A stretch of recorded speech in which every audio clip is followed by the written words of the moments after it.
Aha. Bwana, kiufupi kwanza wanawake wote nipende kuwapongeza, hasa wale wanawake wapambanaji. Ujue kwanza kuna tofauti ya mwanamke mpambanaji na mwanamke anayepambaniwa. Yaani yeye muda wote anahitaji kupambaniwa. Sasa tofauti ya wanawake wawili hawa, huyu ni mpambanaji lakini huyu anahitaji kupambaniwa. Ni vitu viwili tofauti. Kwa hiyo kwangu mimi namhitaji mwanamke mpambanaji, lakini sifa ya pili awe ni mwanamke anayejali utu, anayejali ndoa yake, anayejijali yeye mwenyewe. Unaona? Lakini unakutana na mwanamke mwingine, yule ni I don't care. Yaani yeye chochote kile kitakachotokea liwalo na liwe. Unaona, hamjali mume wake, unaona, haijali familia yake, hajijali yeye mwenyewe. Unaona?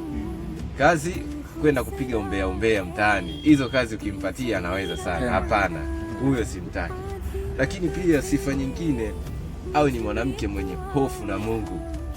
Naona hiyo tena ilitakiwa iwe ya kwanza, ndugu mtangazaji.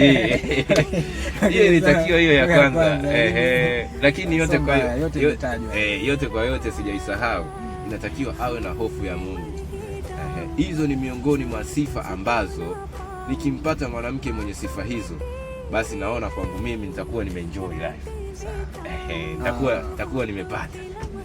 Nimesikia zote, karibia sifa zote zilizozitaja ni sifa za ndani. Ndio. Sifa ambazo huwezi kuziona kwa macho ya kawaida. Ndio. Hivi niambie zile sifa za nje ambazo ukiziona tu kila mtu anaziona, yani zile sifa za nje. Ndugu mtangazaji bwana. Zile sifa za nje. Unamaanisha mshepu? Unasema sifa za nje, unajua wewe. Sifa za nje. Ndio kama hizo sasa. Ni wewe sasa sifa zako. Unamaanisha mshepu? Unamaanisha sasa muonekano. Ndio kama hivyo mshepu. Au unaotaka ni wewe sasa hivi. Bwana, hatari kweli kweli. Kwanza kitu